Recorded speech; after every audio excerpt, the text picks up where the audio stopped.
General writer मिराना की तरफ से खुशामदीद। अस्सलाम वालेकुम। ये कॉमेडी शो का नंबर 11 है। पिछले प्रोग्राम नंबर 10 में हमने कहा कि पहलवान साहब की ऑस्ट्रेलिया की टीम के साथ मुकाबला हुआ था, तो हमने यहाँ पे इसको रोका था। अब यहीं से हम इस सिलसिले को आगे बढ़ाते हैं। तो चाचा जी कहते हैं कि हैं ऑस्ट्रेलिया की क्रिकेट की टीम से। हम कहते हैं वो कहते हैं ना ऑस्ट्रेलिया की टीम से हमारा मुकाबला। तो पहलवान कहता है, वो कहता है ऑस्ट्रेलिया की क्रिकेट टीम से मुकाबला हुआ। मतलब पहलवान और क्रिकेट टीम। पहलवान बता रहे क्रिकेट वाले क्या बेचते हैं, हमारे सामने क्रिकेट कोई खेल है। एक गेंद बेचारी को सारे खिलाड़ी अपने अपने बल्ले से पीटते हैं। थोड़ा सा इसको हल्का सा तंज दिया कि एक गेंद को सारे खिलाड़ी अपने अपने बल्ले से पीटते हैं। एंकर कहता है कि हर खेल का अपना अलग मज़ा है, इंजॉयमेंट है। पहलवान, अरे खेल तो फैशन, खेल तो कुश्ती का मुकाबला है जहाँ ताकत इस्तेमाल होती है। ये मर्दाना खेल है, मर्दाना। चाचा जी, आजकल औरतें भी इस खेल में शामिल हो रही हैं। पहलवान, औरतों को क्या है, अब इनके पास घर में कोई काम वाम है नहीं, इसीलिए हर मामले में अपनी टांगे अड़ा रही है, गुजर रही है। एंकर, औरतों के भी अपने हुकूक हैं, वो खुद भी लड़की है। नौरीन तो कहती है, नौरीन के औरतों के भी अपने हुकूक हैं, औरतों का भी हक है कि वह हर शोबे में अपने आप को मनवाए। हाँ जी, बिल्कुल मनवाए, मगर औरतों के खेल में बिल्कुल मनवाए, मगर कहते हैं औरतों के खेल में। चाचा जी, अब तो औरतें क्रिकेट, हॉकी, स्विमिंग, बॉक्सिंग जैसे भी खेल में अपना लोहा मनवा रही हैं। पहलवान, हाँ जी, ज़माना बदल गया है। पहले औरतें मर्दों को तैयार करती थी कि वो बाहर जाकर मुकाबले करें और इनकी इज्जत बढ़ाएं। चाचा जी, अब औरतें खुद ही अपनी इज्जत बढ़ाने के लिए खुद बाहर निकल आई हैं। पहले औरतें मर्दों के पीछे थी, मगर खुद आगे बढ़ गई हैं। तो ये एक खूबसूरत बात कही है, बिल्कुल है। ये इनका, खवातीन का, जिनमें टैलेंट है उन्हें तो आगे आना ही चाहिए। तो ये एक जुमला इसमें हम बनाया हमने। इसके आगे हुआ, एंकर कहता है औरतों का हर दौर में एक आला मकाम रहा। एंकर नौरीन कहती है कि औरतों का हर दौर में एक आला मकाम रहा है, इसीलिए कहते हैं हर कामयाब मर्द के पीछे एक औरत का हाथ होता है, हाथ। चाचा जी, हाँ, और आजकल ये भी मशहूर है कि हर कामयाब औरत के पीछे एक मर्द का हाथ होता है। ये भी हकीकत है। अगर मर्द साथ ना दे तो औरत कामयाबी की मंजिलें तय नहीं करती। वो शोहर की शक्ल में हो, बाप की शक्ल में हो, भाई की शक्ल में हो। तो ये एक ज़रूरी चीज़ है। जिस औरत होती है बहन, भाई, बहन के उसमें सारी चीज़ें। तो पहलवान, वाह चाचा जी, क्या बात कही। अब औरतें मर्दों से आगे निकल गई हैं, और इतनी आगे निकल गई हैं कि वापस ही नहीं आ रही। एंकर माजरत के साथ, नौरीन एंकर कहते हैं माजरत, हमारा आज का प्रोग्राम औरतों पर नहीं है, पहलवानी पर है। चाचा जी, ओ सॉरी मैंने पहलवान। तो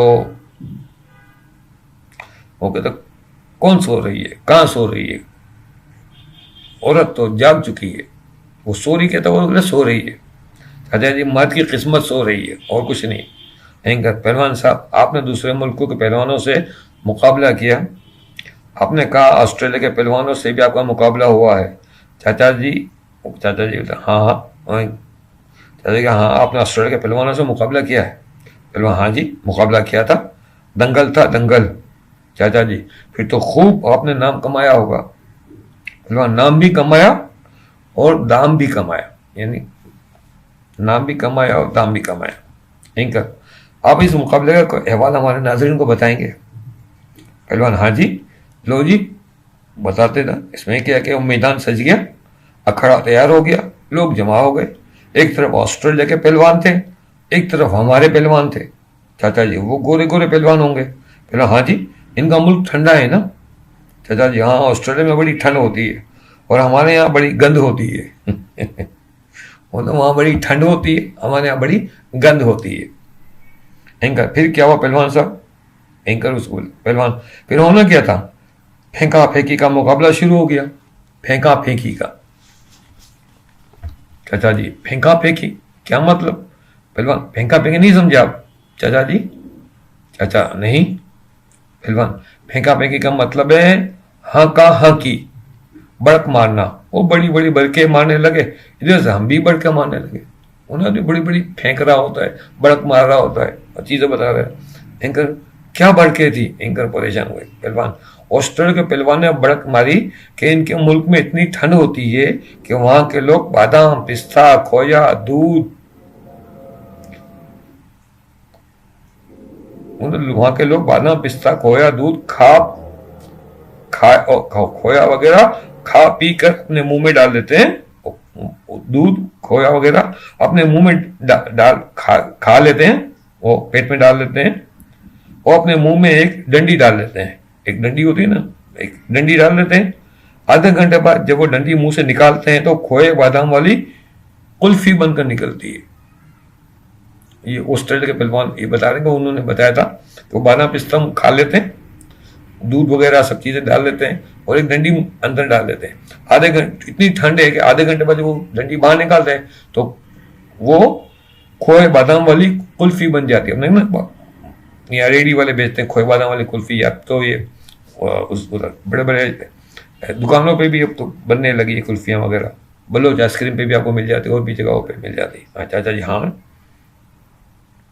ये भड़के मारते थे वो लोग पहलवान। हाँ जी, पर हम भी कुछ कम नहीं थे, हमने भी वो बड़क मारी कि सारा मुकाबला हम जीत गए। अब उन्होंने बड़क मारी तो उन्होंने कहा हमने ऐसी बड़क मारी कि हम सारा मुकाबला हम जीत गए। तो अच्छा, तो आपने क्या बड़क मारी? वो पूरा मुकाबला जीत गए। पहलवान वो जी हमने कहा हमने बकरे काटने की मशीन बनाई है, बकरे काटने की मशीन बनाई है। इधर से जिंदा बकरा डालो तो खाल, सिरी, पाए, गोश्त, शाम सब अलग अलग होकर निकल आते हैं। अगर गोश्त पसंद ना आए तो मशीन को उल्टा चलाओ तो तमाम गोश्त, सिरी, पाए सब अंदर चले जाते हैं और साला बकरा बैं बैं करके वापस निकल आता है। ये आप समझ में आ रहा कि जिंदा बकरा वो डालते हैं, वो कट के निकल आता है, कट जाता है। और पसंद नहीं है इसको, मशीन को उल्टा चलाओ तो बकरा रिवर्स में चलाएगा, मशीन उल्टी चलेगी, बकरा जिंदा सलामत बाहर निकल आएगा। चाचा जी वाह वाह क्या बड़क मारे, इनका तो कचूमर निकल गया होगा। हाँ जी, इन्होंने 100 दफा उठक बैठक की, उन्होंने 100 दफा उठक बैठक की, माफी मांगी। अब कभी जिंदगी में हम आपसे मुकाबला करने नहीं आएंगे। इतनी छोड़ी है लंबी आपने हम कभी आपसे मुकाबला करने नहीं आएंगे। एंकर पहलवान साहब इसमें कुश्ती का मुकाबला कहाँ गया? अरे मैडम ये कुश्ती तो थी, वो इतनी लंबी लंबी, वो कहते ये कुश्ती कब कहेंगे तो बोली कुश्ती तो थी, ये लंबी लंबी लंबी लंबी छोड़ रहे थे तो क्या हम इसको छोड़ देते? जब इनके मुंह से ठंडी कुल्फी निकल सकती है तो हमारा बकरा क्यों जिंदा नहीं निकल सकता? ये उन्होंने स्टाइल बनाया। चाचा जी वाह शाबाश, क्या नाम रोशन किया है आपने हमारे मुल्क का। तारीख आपको सुनहरे हरफों से बोला, आपका नाम क्या नाम रोशन का, तारीख आपको हमेशा याद रखेगी और आपका नाम सुनहरी हरफों से लिखा जाएगा। एंकर पहलवान साहब फिर आपका ऑस्ट्रेलिया के पहलवानों से कुश्ती का मुकाबला हुआ या नहीं? पहलवान मुकाबला तो क्या होना था जी, वो हमारी बड़क से इतना घबरा गए कि वो दुम दबाकर भाग निकले। चाचा जी वाह पहलवान जी, आपने एक ही बड़क में सारे पहलवानों को पछाड़ दिया। तो यहाँ हम अपने प्रोग्राम का कुछ हिस्से को यहाँ रोकेंगे, वक्त पूरा हो रहा है। थोड़ी सी गुफ्तगू भी मैं आपसे 2 जुमले कह देता हूँ। तो अगले इसमें वाला ये पहलवान वाला ये जो है नंबर हम इस वक्त 11 में बात कर रहे हैं, तो 12 में पहलवान का कंप्लीट हो जाएगा। इसके बाद भी एक और है इसमें, तो वो एक एंट्री होगी एक मेहमान की, तो उसको हम आगे बढ़ाएंगे। तो ये जो आपने देखा छोटी छोटी कॉमेडी चीज़ें होती हैं पहलवान के हवाले से, तो आपने देखा इसमें लिखने में एक बात मैं आपके जहन में रख रहा हूँ कि जैसे हमने पुलिस वाले का दिया तो उसके हवाले से हमने सारी गुफ्तगू की, तो आपको इतनी नॉलेज होनी चाहिए, एक राइटर को ये तमाम मालूमात होनी चाहिए इसका।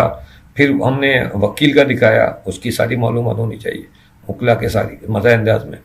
फिर आपकी आपने वो दीगर जो देखें मूवी मेकर आया ये, तो ये चीज़ें होती हैं आपकी लिटरेचर की। जब ये इसीलिए लिटरेचर होता है, किताबें बहुत पढ़नी चाहिए। मैंने बहुत ज़िंदगी में पढ़ी हैं किताबें वगैरह। एक ही शौक, किताबें पढ़ते रहना, शौक होता था आदमी को।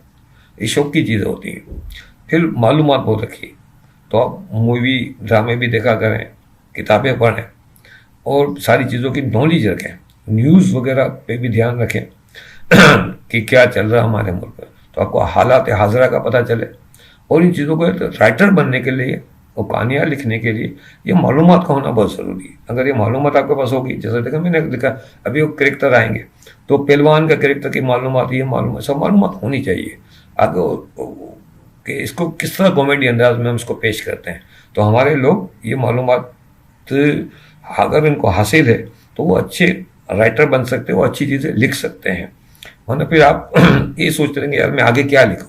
आप वक्त लिखते हैं, अल्लाह का शुक्र है मैं जब लिखने बैठता हूँ तो मेरे जहन खुद ब खुद आगे चीज़ें बयान करना, अल्लाह ताला ने जहन एक ऐसी नेमत दी है, जहन दिमाग आदमी का, कि बड़ी शानदार चीज़ है कि आप जिस डगर में डालना चाहे, जिस ढब में डालना चाहे, जिस तरह सोच को डालना चाहे, अच्छी तो अच्छी चीज़ है, बुरी तो बुरी चीज़ है। तो अच्छी सोचों में, उन्हीं चीज़ों में जब मैंने डाला तो जहन इतना अच्छा काम करता है कि बस आदमी रवानी में लिखता चला जाता है, लिखता चला जाता है। ये सब चीज़ मेरे ज़ुबान हाथ से लिखता था। अभी मेरे हाथ में कुछ अरसा हुआ ये लैपटॉप आया है, वो भी मेरे ब्रदर इन लॉ आसिफ हैं, बेटा ब्रदर इन लॉ है, बेटे की तरह ही है, आसिफ मोहम्मद आसिफ मेमन। तो उसने मुझे ये बेचारे ने गिफ्ट किया था कि आप ये रखें और अपने इसमें चीज़ें टाइप वगैरह करके रखें। तो अब मैं इसको टाइपिंग भी कर रहा हूँ, काम अपने काम को काफ़ी, और चीज़ें भी मैं इनको कर रहा हूँ। तो बहरहाल अल्लाह ताला की तरफ से कहीं ना कोई सहूलत और मुहैया हो जाती है। तो ये मेरे चैनल यूट्यूब के चैनल में राइटर मीराना को आप फॉलो करते रहिए, और हम अगले कॉमेडी शो के नंबर 12 में आपसे फिर मुलाकात करेंगे। अगले प्रोग्राम तक के लिए इजाज़त। अल्लाह हाफ़िज़।